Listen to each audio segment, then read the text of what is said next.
¿Qué es esto de universidades por todos lados? El gobierno tiene ideas cortas, necesita bastones largos. Universidades por todos lados. Necesita bastones largos. Poblado de universidades públicas. Y allí el sueño de mi hijo el doctor empezó a ser posible. Universidades por todos lados. Universidades por todos lados. Que nadie que nace en la pobreza en la Argentina hoy llega a la universidad. Ideas cortas. ¿Cuánto pesa la universidad pública para que la movilidad social ascendente se concrete? Permitir que el pueblo ingresara a la universidad. Universidades por todos lados. Universidades por todos lados. La universidad se llenó de hijos de obreros. Tiene que caer en la escuela pública. 5 premios Nobel cayeron en esa desgracia. Universidades por todos lados. Universidades por todos lados. Felices y comprometidos. Que las universidades sean un centro de educación y de debate. Universidades por todos lados. Universidades por todos lados. Esa universidad se extendió en toda la Argentina. Universidades por todos lados. Universidades por todos lados. Felices y comprometidos.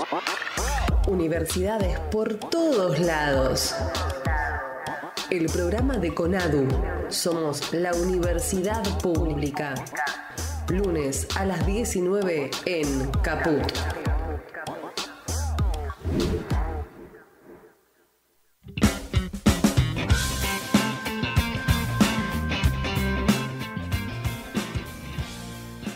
Hola, ¿qué tal? Bienvenidos una vez más. Aquí estamos en el aire de radiocaput.com, como todos los lunes, para compartir con ustedes esta hora de este programa que hemos dado en llamar Universidades por todos lados, el programa radial de la CONADU. Bienvenidos. Bueno, vamos a estar con ustedes durante una hora conversando y charlando junto a mi compañero Pablo Macía. Hola Pablo, ¿cómo estás? Hola Virginia, ¿cómo va eso? ¿Todo bien? Bien, aquí una semana más para compartir con todos los oyentes y con toda la gente que nos escucha a través de radiocaput.com, a través de las redes sociales.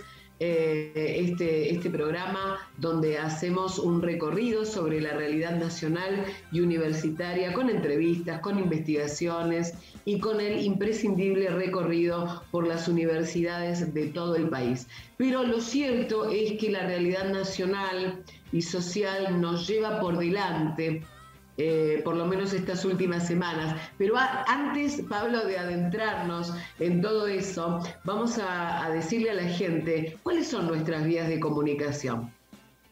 Se pueden comunicar a través del WhatsApp, nos pueden dejar un mensaje o un audio, ¿no? Nos pueden grabar un audio al número 11 70 27 75 43, 11 70 27 75 43, y si no, nos pueden buscar en las redes sociales, en Facebook, CONADU, y en Instagram o en Twitter como @prensaconadu. Estamos presentes en este programa, como decíamos al principio, Pablo Macías, secretario de Prensa y Comunicación de CONADU, Luis Javier, como siempre, en la operación técnica de Radio Caput, en la producción general Elizabeth Vega Grom, directora de Prensa y Comunicación de CONADU, y Javier Moscoso del equipo de prensa, y por supuesto las colaboraciones de Lautaro Piemonte y Gabriela de Michelis. Bueno, nos lleva por delante, como decíamos hace segundos nada más, Pablo, la realidad nacional con las elecciones del último domingo, las PASO, con los resultados, con la carta de Cristina, con el revuelo que hubo en el gobierno, las internas que iban y venían, y bueno, la asunción del nuevo gabinete hace instantes, nada más. Sí, efectivamente. El resultado de las PASOs implicó, más que una interna, un proceso de ver cómo interpretar la definición que tomó la ciudadanía al no acompañar masivamente al gobierno nacional, y ahí, bueno, obviamente se dio todo un debate de de cómo no solamente cambiar algunas figuras, que es lo que aconteció la semana pasada, sino algo más profundo, que es, cómo avanzar y reordenar el gobierno nacional y popular para poder reconstruir el proyecto primigenio del 2019, que obviamente se vio obturado por la tragedia mundial que fue la pandemia, pero la necesidad concreta de responder a demandas que la ciudadanía expresó, que tiene que ver con mejorar la situación económica, ¿no? Que la gente pueda ver una mejora concreta en su calidad de vida, ¿no? Que es algo que todos pensamos que para adelante se puede lograr, pero hay que hacerlo con mayor celeridad. Y ese es el desafío que implica esta nueva etapa, no solamente para mejorar la performance hacia noviembre, sino para adelante, ¿no? No se trata solamente de ganar una elección, sino de efectivamente mejorar la calidad de vida del pueblo. Bueno, Pablo, si te parece, vamos a escuchar las palabras de Alberto sobre los resultados de las elecciones el pasado domingo. Vamos.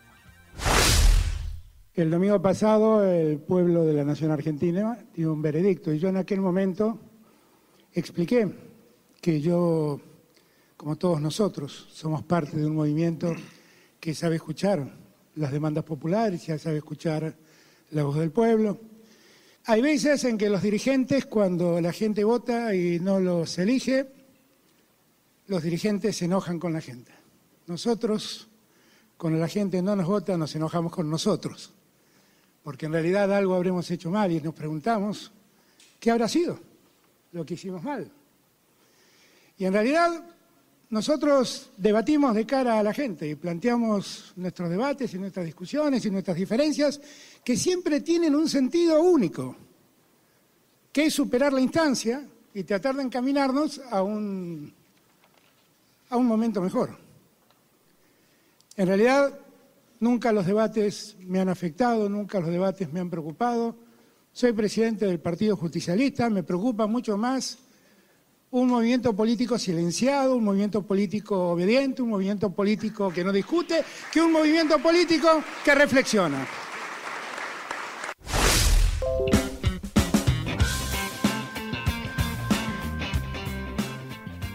Bueno, ahí como veíamos, efectivamente, creo que un acierto de lo que planteaba el presidente es que cuando la ciudadanía vota, más allá de que no elija la posición que uno tiene, no hay que enojarse con la ciudadanía, como pasó con el gobierno anterior, sino ver en todo caso qué es lo que uno ha hecho o qué es lo que no se ha interpretado de lo que uno quiere hacer. Entonces, me parece que el proceso de debate que se dio la semana pasada con las diferentes visiones tiene que ver con eso, ¿no? Con un debate franco, por un lado también, entre distintas posiciones sobre cómo avanzar de acá para adelante con el proceso económico fundamentalmente, ¿no? Como a pesar de que hay una reactivación económica durante este año de alrededor del 6% del PBI, un repunte, cómo eso le llega a la gente, ¿no? Que es un poco lo que Cristina ya venía anunciando también, ¿no? Lo dijo el año pasado, que este año iba a haber crecimiento, pero que ese crecimiento no se lo lleven 4 vivos, ¿no? Algunos vivos. Y el desafío me parece que pasa por ese lado, porque los formadores de precios en algunos rubros sensibles de la economía, como son los alimentos, y algunos otros sectores, no terminen licuando con el proceso inflacionario las mejoras salariales los trabajadores y la mejor situación. Creo que ese fue el debate que se dio en el marco de algunos medios y de la oposición. Quisieron amplificar esto, planteando cuestiones que no son tales, que vamos a ver que hay debates, pero que no van a llegar a posiciones mezquinas ni a rupturas por parte del gobierno, sino que tiene que ver con debates francos de cómo avanzar. Y bueno, eso es lo que tenemos también para adelante que ver. No tantos palabras, sino empezar a ver también las acciones concretas que empieza a generarse a partir de esta nueva etapa, con un cambio de orientación y con nuevos, con algunos nuevos actores también, ¿no? Como son los que componen el nuevo gabinete. Bien, respecto de eso, vamos a escuchar ahora, Pablo, si te parece, un nuevo audio del presidente de la Nación sobre lo que estabas diciendo, lo que se viene. Vamos. Lo que se viene tiene que ver con decisiones que vamos a empezar a tomar a partir de ahora, muchas de las cuales ya teníamos previstas tomar de antemano y que tienen por objeto dar respuesta a una parte del electorado argentino que evidentemente la pandemia lo ha afectado, lo ha dejado mal, y todo el crecimiento económico que objetivamente ocurre no ha llegado a ellos con la velocidad que nosotros hubiéramos querido que llegara. Y en eso vamos a trabajar, ya estamos trabajando.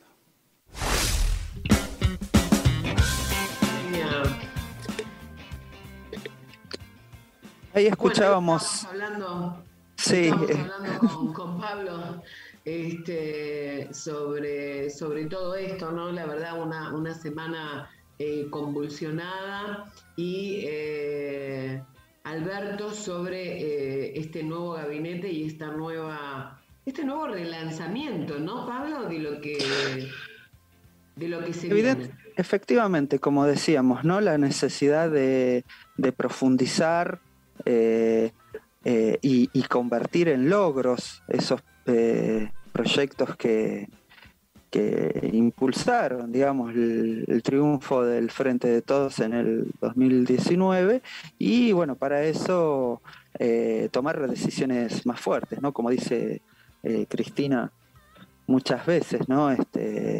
Los funcionarios tienen que funcionar, y eso significa saber que hay que tocar intereses, y como decíamos, los intereses que hay que tocar y contra las fuerzas que hay que pelear en la Argentina para avanzar y mejorar la situación del pueblo, tiene que ver con estos grandes formadores de precios, y también tiene que ver con medios de comunicación que no te la van a hacer fácil, que todo el tiempo van a hacer operaciones,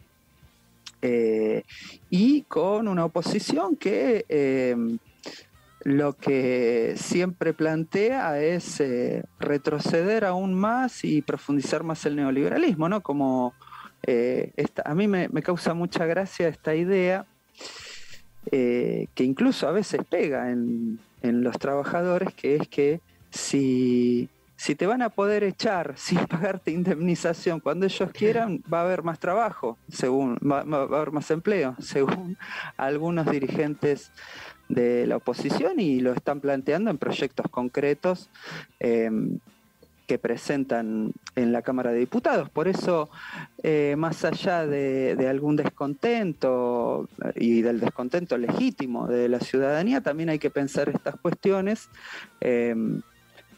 para adelante, ¿no? Entonces el tema es el modelo de país,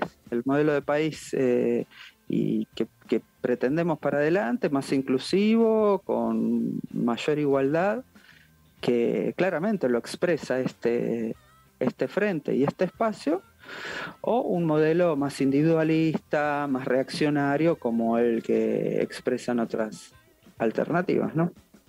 Sobre esto también habló el presidente de la Nación. No somos parte del país que quiere que los que trabajan pierdan sus empleos sin que nadie los indemnice. No somos parte del país que quiere flexibilizar, entre comillas, derechos de los que trabajan.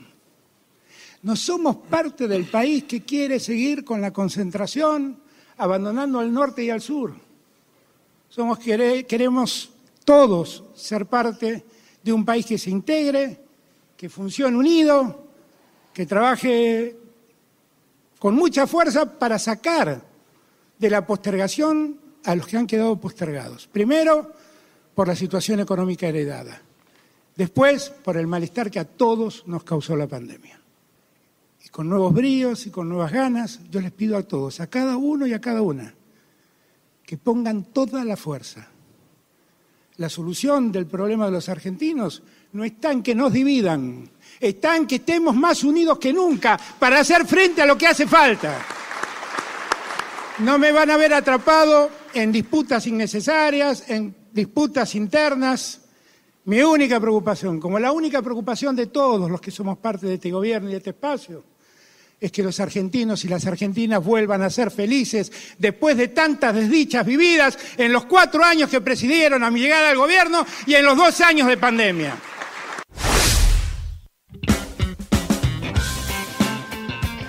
Bueno, más claro imposible, el presidente de la Nación sobre los cambios y los 2 modelos de país que están en juego, ¿no? Tampoco nos olvidemos de que estas son elecciones de término medio, pero que, bueno, sin duda hay que atender lo que han dicho las urnas, ¿no es cierto? No dejarlo de lado, sin tampoco dejar de lado que son elecciones de medio término. Así es. Bueno, el gabinete quedó conformado. Hacemos un repaso, Pablo, por quienes quedaron por allí, ¿te parece? Sí, quedó claramente. Guado de Pedro. Tal cual, sí. Si querés, vamos por los nuevos integrantes del gabinete, ¿no? Y después por quienes quedaron. Guado de Pedro finalmente prosigue como ministro de Interior. Santiago Cafiero también continúa, pero en otra función, pasa de jefe de gabinete a ministro de Relaciones Exteriores y Culto. Juan Mansur, el ex gobernador, el gobernador hasta hoy. ¿Cómo quedó eso? Porque había, bueno, la feroz interna con su vice, creo que se pidió licencia, sí, Mansur, pero sí, finalmente se resolvió eso políticamente, así que Juan Mansur pasa a jefe de gabinete de ministros, y en la provincia de Tucumán queda un diputado que continúa, digamos, el proyecto por el cual fue Juan Mansur, exactamente, claro, por el cual fue votado él. Así que es interesante que en nuestro país ha habido varios casos de vices que han hecho las cosas al revés de lo que planteaba su presidente, pero no es el caso del peronismo, justamente, ¿no? Por eso es curioso que a Cristina siempre le quieran hacer o generar intrigas, cuando en realidad en general las han hecho otros sectores, ¿no? Pero totalmente. Después también está la incorporación nuevamente de Aníbal Fernández como ministro de Seguridad, de Julián Domínguez también como ministro de Ganadería, Agricultura y Pesca, digamos, dos grandes referentes de la política también, que ya habían sido ministros en la época de Cristina.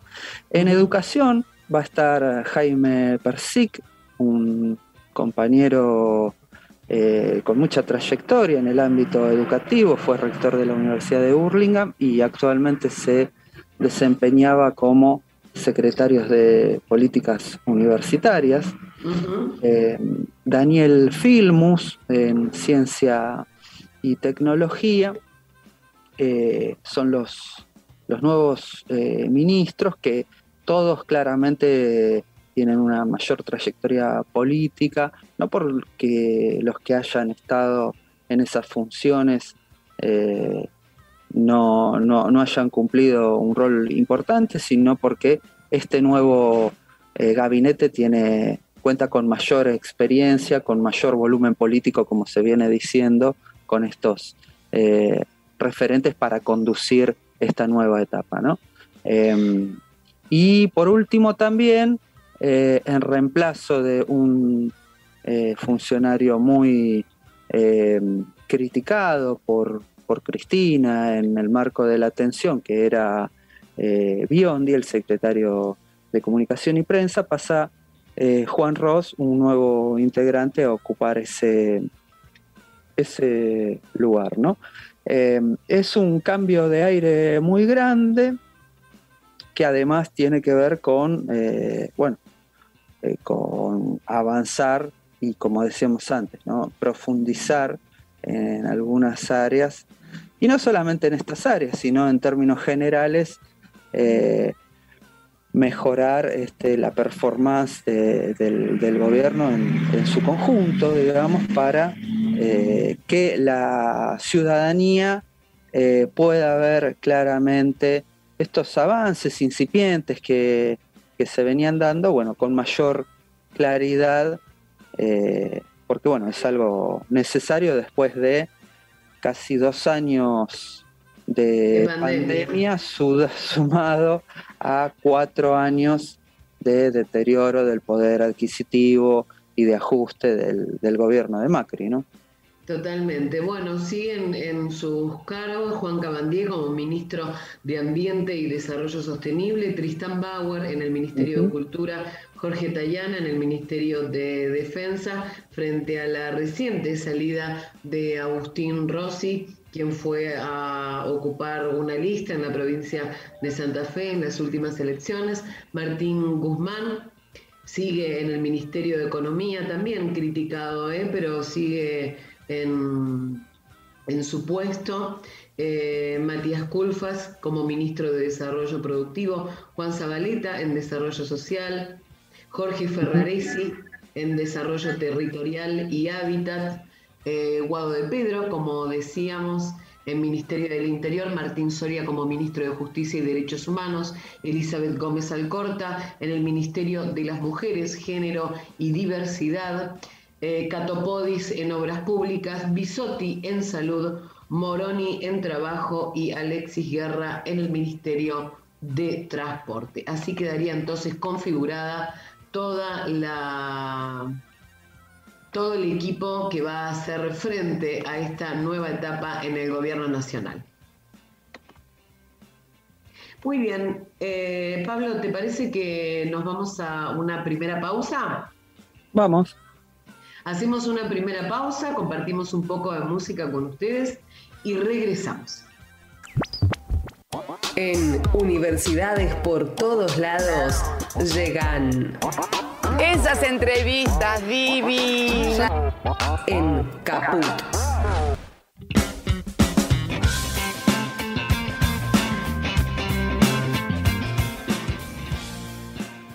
Bien, aquí estamos en el segundo bloque de Universidades por Todos Lados. Antes de empezar con el desarrollo, Pablo, de este segundo bloque, vamos a recordarle a la gente las vías de comunicación. Lo pueden hacer a través de WhatsApp al teléfono 11 70 27 75 43 y si no, a través de las redes sociales. Nos buscan en Facebook como Conadu y en Instagram o en Twitter como @prensaconadu. Pablo, vamos a recibir ahora en comunicación a Jorge Aliaga. Él es físico y secretario de Planificación y Evaluación Institucional de UNAUR. Bienvenido, Jorge, gracias por atendernos. ¿Qué tal? ¿Cómo les va? Buenas tardes. No, un gusto para mí. Bueno, aquí te saludamos con Pablo Macía para recorrer varios temas, pero para empezar, como la semana viene movidita, vamos a empezar con algo movidito. Nos vamos a meter de lleno en el tuit que la candidata a diputada de Juntos por el Cambio, Sandra Pita, insinuó a través de este medio que acabamos de nombrar, que vos y el actual ministro de Educación de la Nación, Jaime Persic, flamante, juró hace minutos nada más, tendrían potenciales negociados con los medidores de dióxido de carbono en las aulas. Esto tan importante, ¿no?, que se requiere para las aulas, para el buen funcionamiento del dictado de clases y sobre todo para el oxígeno, ¿no es cierto?, para que haya suficientemente oxígeno. Así que por eso estamos en comunicación contigo, para que nos cuentes sobre el desarrollo de los medidores de dióxido de carbono. Sí, bueno, a ver, como ustedes decían, yo vengo desde ya diciembre, digamos, difundiendo el tema de la importancia del rol de la ventilación como medida para tratar de mitigar la posibilidad de contagio de COVID-19 y de otras enfermedades respiratorias. Y bueno, siguiendo las recomendaciones de un grupo español, del grupo Aireamos, que está José Luis Jiménez, que ellos vienen insistiendo mucho en la importancia de la ventilación continua y cruzada. Es decir, que no es que abrimos cada tanto un poquito, sino que dejamos siempre abierto y tratamos de abrir en lo posible puertas y ventanas que estén enfrentadas en la habitación. De la misma forma que hacemos con la cocina cuando se nos llena de humo, de olor a comida, para que se vaya el olor a la comida. Es la misma idea. El tema es que, además ellos recomiendan que la ventilación sea distribuida, es decir, que si uno puede abrir varias puertas y ventanas, cuanto más mejor, porque entonces ningún lugar de la habitación queda con el aire viciado. Y la última es medida. Y bueno, ¿qué quiere decir medido? Bueno, justamente que si nosotros podemos tener algo que nos dé una idea de si la ventilación que estamos teniendo es suficiente, es adecuada, vamos a estar más tranquilos en un ambiente cerrado. Porque recordemos que dos cosas importantes. Estamos diciendo que los contagios vienen no por tocar una superficie, sino solo por respirar. Y respirar vamos a tener que seguir haciendo cuando estamos adentro. Entonces, si nosotros tenemos que respirar y tenemos temor, estamos haciendo una actividad de una manera muy poco, digamos, fluida, agradable, con mucha aprehensión, de manera insegura. Entonces, es muy importante tener algo que nos ayude con el tema de la ventilación. Y bueno, en ese contexto, digamos, donde uno quiere tener ventilación, lo que dice, bueno, ¿qué puedo medir? Y bueno, ahí está de que los seres humanos somos enorme cantidad de productores de dióxido de carbono. Es decir, todos los seres vivos, pero en particular también los seres humanos, transformamos oxígeno en dióxido de carbono. Entonces, si vos podés medir dióxido de carbono y el nivel de dióxido de carbono en la habitación es parecido al que encontrarías en el exterior, quiere decir que el aire es parecido al del exterior y está bien ventilado. Cuanto más alto sea el nivel de dióxido de carbono, más necesidad de ventilar hay porque el aire está viciado.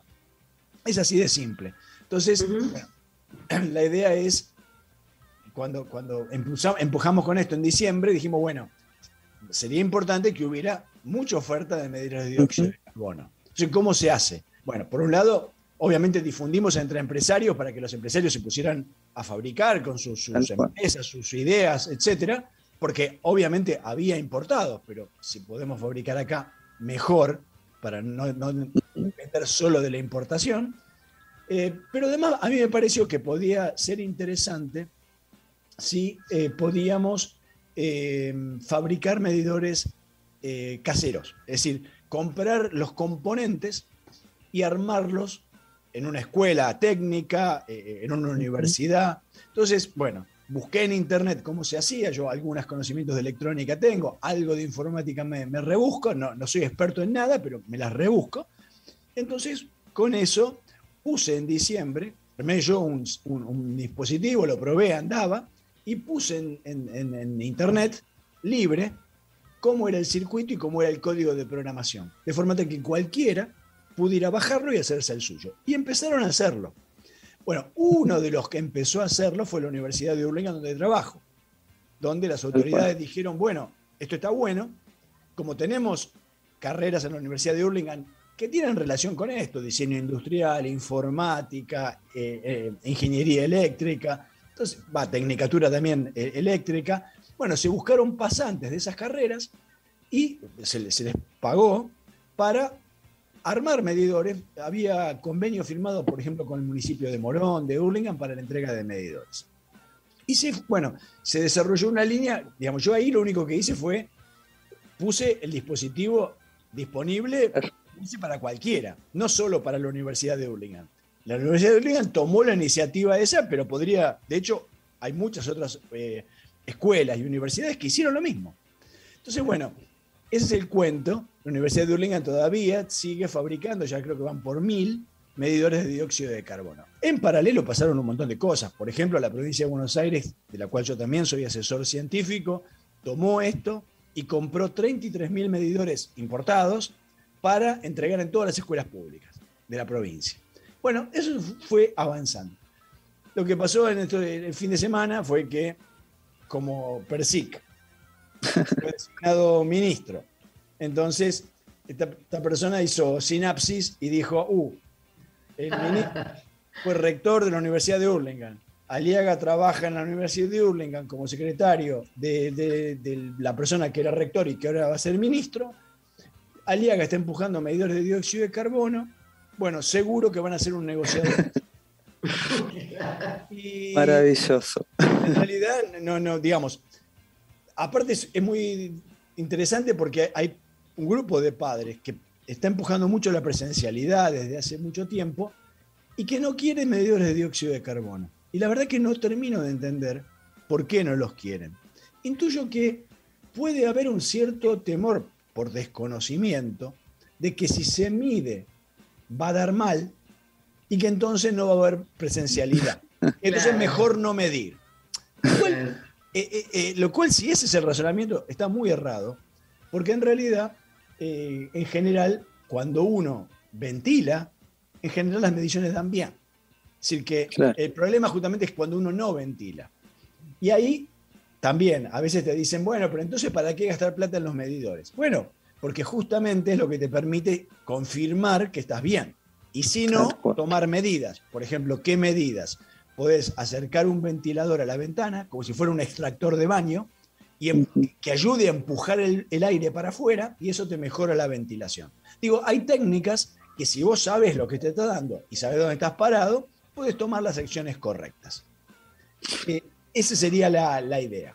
Entonces, bueno, digo, una de las cosas que hicimos, por ejemplo, yo en febrero comenté esto con gente del Ministerio de Educación, pero no hubo demasiada, no prendió, pero sí, por ejemplo, en el Ministerio de Ciencia, del cual dependen los clubes de ciencia, bueno, decidieron comprar 220 kits para armar a la Universidad de Hurlingham y se los entregan para armar a los clubes de ciencia de todo el país.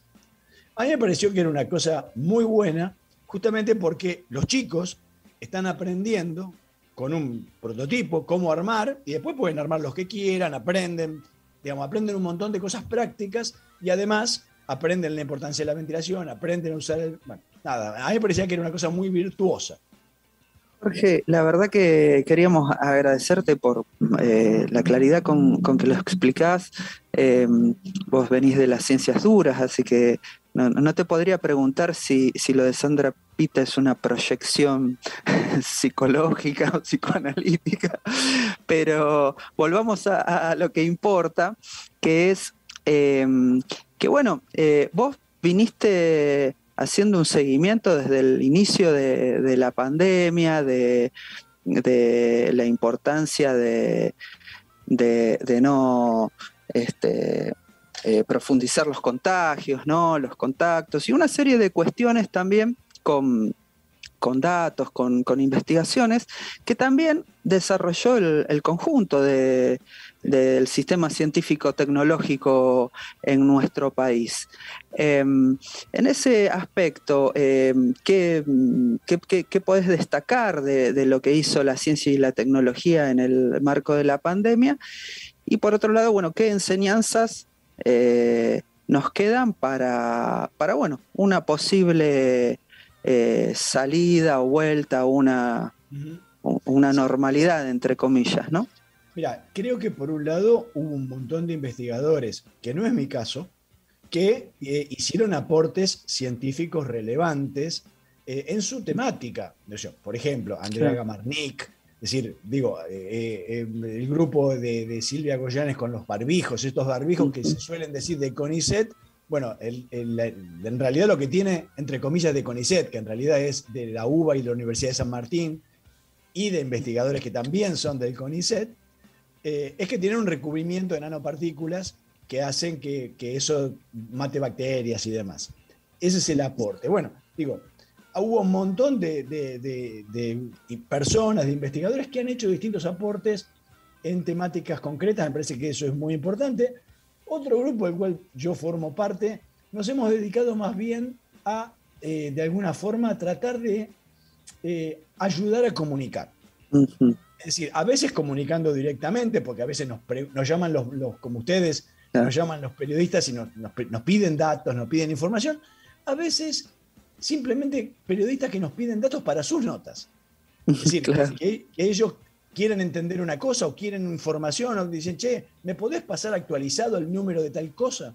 Y bueno, se los da y de alguna manera ayuda a que ellos puedan tener una elaboración mejor, que a lo mejor les costaría, porque bueno, no es tan fácil manejar cierta información más técnica, ¿no? Es decir, si vos te limitas a lo que dice, bueno, antes el parte, o hoy la página web, son unos poquitos números. Digamos, uno puede, por ejemplo, con esos números uno puede hacer más análisis, pero además puede bajar la base de datos, cosa que hacemos todas las noches, Claro. y analizar un montón de variables más, rango etario, es decir, un montón de cosas más que si no, te las perdés. Bueno, digo, yo creo que, y en ese sentido yo creo que, bueno, el saliente ministro Salvarezza lideró, creo, un montón de movidas interesantes desde el primer día, justamente tratando de marcar necesidades para que los científicos se alinearan con esas necesidades, también abrir líneas de financiamiento específicas. Bueno, tenemos varias vacunas que están avanzando. Hacer vacunas no es barato. Entonces hubo que ir financiando las distintas etapas. Ahora se están pasando todas a las etapas ya de prueba, 2 o 3. Eso ya es mucho más caro. Bueno, el Estado argentino decidió que era estratégico, no necesariamente para esta vacunación, pero como se supone que, claro, se supone que vamos a seguir vacunando. Entonces, si el año que viene podemos dejar de importar vacunas, va a ser un avance muy importante para el país, ¿no? Entonces, bueno, me parece que hubo un montón de trabajo. Yo siempre digo que a veces se dice no, porque los investigadores están en su torre de cristal, y me parece que eso ocurre cuando el Estado no los convoca. Entonces el investigador, nada, hace su trabajo y hace lo mejor que le parece en función de su criterio.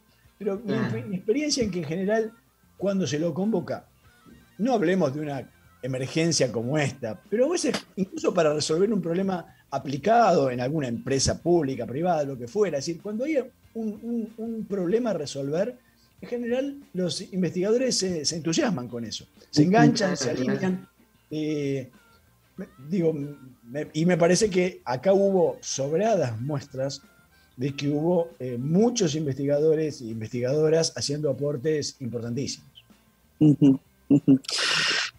Quiero decir, bueno, con esto que decís, Jorge, quiero decirle a la audiencia que vos también has sido parte de un curso que dimos con FEDUBA y el Instituto de Estudios y Capacitación de la CONADU sobre investigación, transferencia y desarrollo, ya desde hace varios años, y que esta temática de cómo la ciencia y la tecnología pueden aportar al desarrollo nacional, ¿no? Con la innovación, es fundamental, ¿no? Y entonces esto que vos decías de cómo se puede sustituir importaciones y ser más autónomo a partir de iniciativas como las que vos llevaste adelante con los medidores o con otros aportes, ¿no? Fíjate, mira, cuando vos hablas, por ejemplo, de electrónica, la electrónica, el negocio no es fabricar los chips, porque los chips las fábricas suelen estar en países que simplemente pagan poco a sus empleados. Claro. El valor agregado del chip es el diseño del chip, no la fabricación. Claro. Ahí está el valor, el diseño, el que tiene los planos de cómo hacerlo, ese es el valor. En el caso, por ejemplo, de esto que estamos hablando, por ejemplo, vos ves ahora muchas cosas con LEDs. Los LEDs salen centavos de dólar. Es decir, lo que vale el producto no es el LED, es todo lo que está, el diseño, todo lo demás. Con el caso de los medidores, pasa una cosa parecida. Los sensores, que es lo que mide dióxido de carbono, el medidor tiene 4 o 5 componentes, muy fácil. Es un sensor muy específico de infrarrojo no dispersivo, una técnica que es muy específica para medir este gas, por cómo lo mide físicamente. Y después una computadorita chiquita, un Arduino que se usa mucho en enseñanza, para recibir los datos del sensor y para mostrarlos en un display. Y después tiene digamos, una chicharra que te alarma y una luz que te ponen semáforo rojo, verde, amarillo. Nada más. 4 componentes. Y después tenés que hacer el código. El medidor de dióxido de carbono, el sensor, que se trae de China, sale $15. Y los equipos se venden en general en $100, $150. Claro. Entonces, si vos, digamos, y vos me decís, bueno, ¿cuánto sale el microprocesador? Sale $3. ¿Y cuánto sale el display? Y sale $4. Es decir, si vos compras todos los pedazos, sabés cómo armarlo y le agregás el código de programación y agregaste mucho valor. Y de hecho, las empresas que están armando estos medidores en Argentina, justamente el valor que le agregan no son los componentes. Los componentes son importados. Lo que le agregan es el diseño, el armado ensamblado acá que da mano de obra, la programación, las prestaciones. Porque vos podés hacer equipos, por ejemplo, especialmente diseñados para que se vean muy bien en un restaurante, por ejemplo. O en un tipo de comercio. Es decir, podés hacer cosas a medida y obviamente se abren enorme cantidad de mercados y más. Bueno, todo eso lo haces si tenés una cierta... Estamos hablando de una cosa que ya te digo, es una pavada, pero eso escalalo a todo lo que te imagines. Si vos tenés autonomía tecnológica para poder ir resolviendo tus propios problemas, vas ganando un montón, un montón. Jorge, la verdad que, bueno, muy interesante todo lo que nos contás, todo lo que hay atrás, ¿no? De estas fabricaciones que son tan interesantes y tan importantes para la vida cotidiana hoy por hoy de cada uno de nosotros. Gracias por esta charla con el programa de CONADU, ha sido un placer. Bueno, gracias a ustedes, que tengan buenas noches. Hasta luego. La charla, Pablo, entonces con Jorge Aliaga, secretario de Planificación y Evaluación Institucional de UNAUR. Muy, muy, muy interesante. ¿Hacemos la última pausa? Vamos. Última, y venimos. Universidades por todos lados. El programa de la docencia universitaria de CONADU, lunes 19 horas en Caput. Somos la universidad pública. En cambio, la universidad sí debe ir al pueblo.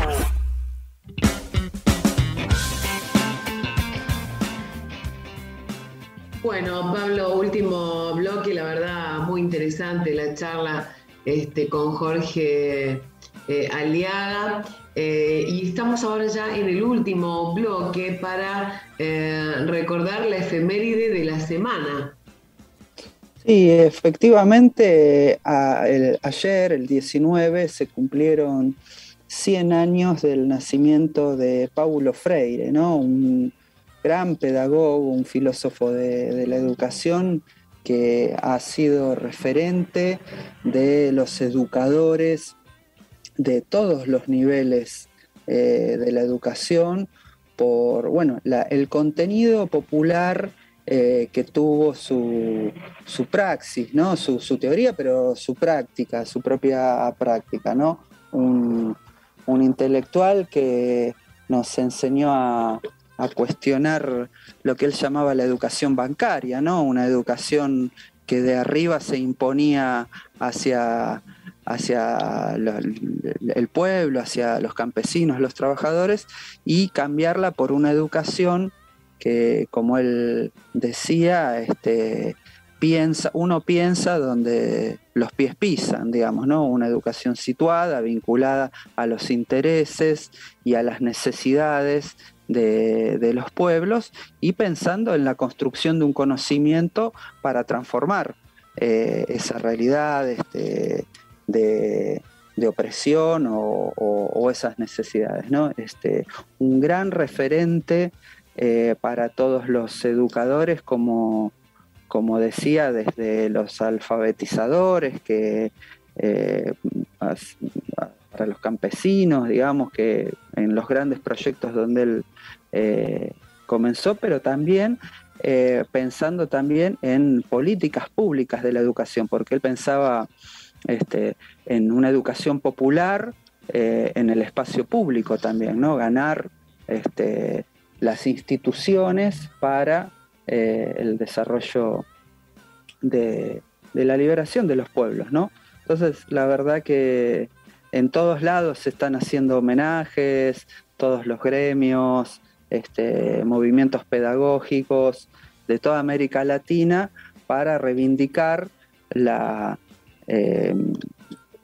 espíritu de este gran pedagogo brasileño y latinoamericano, ¿no? Bueno, por supuesto, aquí lo recordamos y lo tenemos siempre presente, y de esta manera llegamos al final. Pablo, se nos fue el programa. Se nos va rápido. Sí. Se nos fue rápido. Así que vamos a agradecer a toda la gente que nos estuvo escuchando desde el otro lado. Recordarles que hacemos este programa Pablo Macías, secretario de Prensa y Comunicación de CONADU, quien les habla, Virginia Ozán, Luis Javier en la operación técnica. Gracias, Luis. En la producción general, Elizabeth Vega Grón, directora de Prensa y Comunicación de CONADU, y Javier Moscoso, parte del equipo de prensa de CONADU, especialmente las colaboraciones de Lautaro Piemonte y de Gabriela De Michelis. Gracias a todos por haber estado en contacto con universidades por todos lados a través de caput.com. Pablo, ¿nos volvemos a escuchar la semana que viene? Nos volvemos a escuchar la semana que viene. Chao, buena semana para todos. Chao.